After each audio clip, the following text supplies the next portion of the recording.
الله من الشيطان الرجيم. بسم الله الرحمن الرحيم.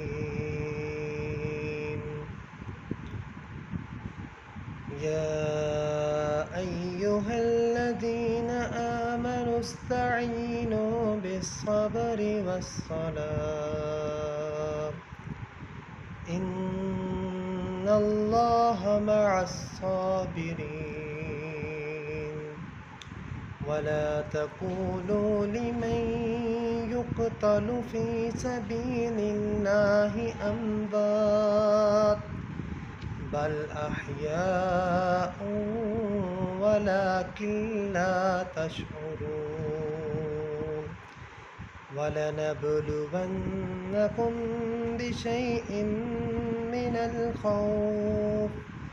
من الخوف والجوع ونقص من